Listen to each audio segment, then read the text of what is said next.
दोस्तों 10th class के science के ऑब्जेक्टिव का ये सेकंड पार्ट है। ठीक है, चलिए क्वेश्चन स्टार्ट करते हैं। पहला क्वेश्चन है, दो समांतर समतल दर्पणों के बीच रखी वस्तु के मूलतः कितने प्रतिबिंब बन सकते हैं। तो आप जब बाल कटवाने के लिए आप नाई के पास जाते होंगे तो देखते होंगे दोनों साइड आपके जो है मिरर्स लगे रहते हैं, वो समतल दर्पण रहती है। ठीक है, तो आप जहाँ तक आप देखते हो वहाँ तक आपके प्रतिबिंब दिखाई देते हैं, मतलब क्या, जो अंगित प्रतिबिंब आपके बन सकते हैं। इसीलिए इसका आंसर क्या हो जाएगा, डी हो जाएगा आंसर। ठीक है, उसके बाद फिर नेक्स्ट क्वेश्चन है, यदि किसी अवतल दर्पण के ध्रुव की फोकस दूरी 25 सेंटीमीटर है तो फोकस से वक्रता केंद्र की दूरी बताएं। तो हमें ये जैसे एक वृत्त है, ठीक है, या ये वक्रता केंद्र हो गया और ये हो गया फोकस दूरी। तो यहाँ से तक की दूरी यहाँ को 25 सेंटीमीटर दी हुई है। ठीक है, आपको जो है एफ से लेकर आर तक की दूरी पूछ रही है, तो वो आपको पता होना चाहिए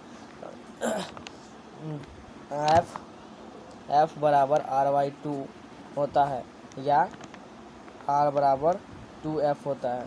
तो आपको यहाँ से रेडियस से जो है फोकस की दूरी बराबर होगी जितनी फोकस से पोल की दूरी होती है। ठीक है, तो दोनों बराबर होंगे।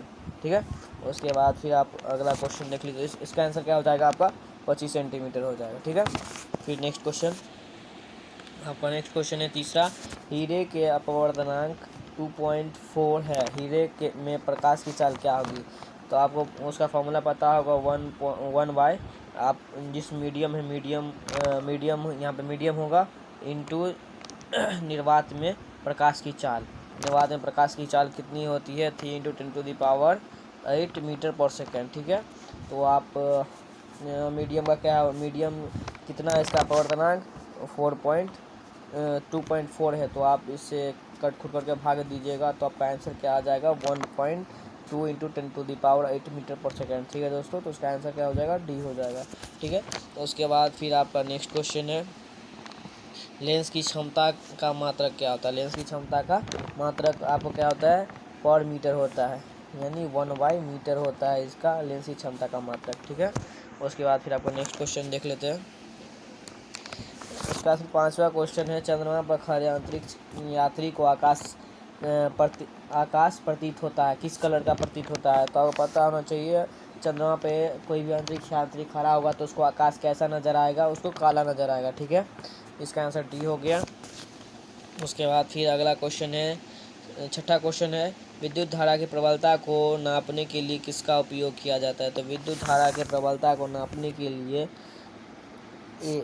ए मीटर का यूज़ किया जाता है। ठीक है, तो इसका आंसर क्या हो जाएगा, ए हो जाएगा। ठीक है, उसके बाद फिर आपका सातवां क्वेश्चन क्या कह रहा है, सातवां क्वेश्चन है, विद्युत चुंबक बनाने में प्रायः किस पदार्थ के क्षण का उपयोग किया जाता है।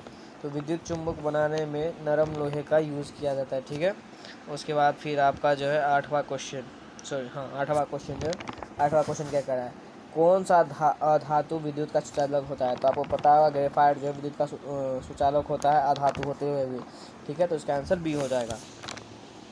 उसके बाद जो है क्वेश्चन है आपका 9th क्वेश्चन है, आवर्त सारणी में किस वर्ग के ऊपर से नीचे जाने पर तत्व का धात्विक गुण बढ़ता या घटता है। मतलब आवर्त सारणी होती है 1 2 3 4 6 7 8 होती है आवर्त, तो उसको ऊपर से नीचे जाने पर जो है उसकी धात्विक गुण बढ़ती है घटती है, वो इसमें पूछ रहा है। तो बता दूँ इसका आंसर सी होगा, इसका धात्विक गुण जो बढ़ता है। ठीक है, उसके बाद फिर आपका 10वां क्वेश्चन देख लेते हैं। 10वां क्वेश्चन क्या है, वो कह रहा है, 10वीं क्वेश्चन है, COOH अभिक्रियाशील मूलक को कहते हैं। तो आपको इससे पहले वाले वीडियो में मैंने बताया था COOH किसको बोलते हैं, अम्ल को COOH बोलते हैं। ठीक है, एल्कोहल को OH बोलते हैं, एल्डिहाइड को COH बोलते हैं और कीटोन को CO बोलते हैं। तो इसका आंसर आपका क्या हो जाएगा, इसका आंसर आपको हो जाएगा सी। ठीक है, सी हो जाएगा इसका आंसर अम्ल। ठीक है, उसके बाद फिर अगला क्वेश्चन क्या है, हीलियम कौन सा तत्व है। तो हीलियम कौन सा तत्व है, अक्रियशील गैस है, ये अक्रियशील गैस है। ठीक है, उसके बाद फिर अगला नेक्स्ट क्वेश्चन 12वां क्वेश्चन है, आवर्त सारणी में कितने वर्ग होते हैं। तो आवर्त सारणी में 18 वर्ग होते हैं। ठीक है, 18 वर्ग और 8 आवर्त सारणी होती है। ठीक है, उसके बाद फिर आपका नेक्स्ट क्वेश्चन है आपका जल का पीएच मान कितना होता है। जल का पीएच मान कितना हो, जल का पीएच मान 7 होता है। ठीक है, उसके बाद फिर अगला क्वेश्चन देख लीजिए। अगला क्वेश्चन आपका अगला क्वेश्चन क्या कह रहा है, किसी पदार्थ में ऑक्सीजन का निष्कासन क्या कहलाता है। ऑक्सीजन टूटने की क्रिया को क्या कहते हैं। तो आपको पता होगा जब किसी पदार्थ से ऑक्सीजन जुड़ता है तो उसे ऑक्सीकरण कहते हैं, ठीक है। और जब किसी पदार्थ से ऑक्सीजन टूटता है तो उसे क्या कहते हैं, अवकरण कहते हैं। तो इसलिए इसका आंसर क्या हो जाएगा, आपका बी हो जाएगा इसका आंसर, अवकरण, ठीक है। उसके बाद फिर नेक्स्ट क्वेश्चन 15वां क्वेश्चन है, वन पारिस्थितिक तंत्र में हिरन होते हैं। तो कौन से होते हैं। हिरन जो है घास खाता है।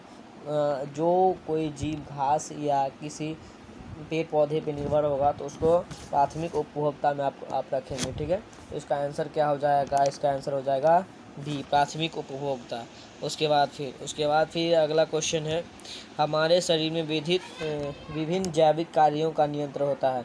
हमारे शरीर में जितने भी कार्य होते हैं, जैविक कार्य हो, तो उसको कौन नियंत्रित करता है। तो आप इसका आंसर हो जाएगा तंत्रिका एवं रासायनिक दोनों। आपके जो अम्ल होते हैं, सिक्रेशन होता है, उसके द्वारा कंट्रोल होता है, और साथ ही में तंत्रिका तंत्र होती है वो भी कंट्रोल करती है, ठीक है। उसका फिर नेक्स्ट क्वेश्चन है आपका 17वां क्वेश्चन है, निम्नलिखित में कौन एमिनो अम्ल के विखंडन से बनता है। तो एमिनो अम्ल के विखंडन से NH3 बनता है, ठीक है। उसके बाद फिर अगला क्वेश्चन देख लीजिए। अगला क्वेश्चन है 18वां क्वेश्चन है, हृदय के वेशमों का शीतलन कहलाता है। हृदय के वेशमों का शीतलन क्या कहलाता है, डायस्टॉल कहलाता है। इसका आंसर क्या हो जाएगा, बी हो जाएगा, डायस्टॉल। शीतलन को डायस्टॉल बोलते हैं, ठीक है, ये याद रखिएगा, ठीक है। उसके बाद फिर नेक्स्ट क्वेश्चन आपका जो 19वां क्वेश्चन है, इनमें किसके द्वारा अमीबा भोजन का अंतर ग्रहण करता है। तो अमीबा किसके द्वारा भोजन लेता है। तो इसका आंसर हो जाएगा ए, कुटपाद के द्वारा जो भोजन ग्रहण करता है अमीबा, ठीक है। उसके बाद फिर आपका लास्ट क्वेश्चन है, आयोडीन की कमी से कौन सा रोग होता है। आयोडीन की कमी से कौन सा रोग होता है, घेंगा रोग होता है, ठीक है।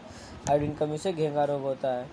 थायराइड ग्रंथि जो होती है हमारे गले में, उसी में घेंगा रोग हो जाता है, ठीक है दोस्तों। तो अच्छा लगा वीडियो, सब्सक्राइब कर लीजिएगा चैनल को, क्योंकि इसके और पार्ट्स आने वाले हैं। Okay, thank you for watching this video.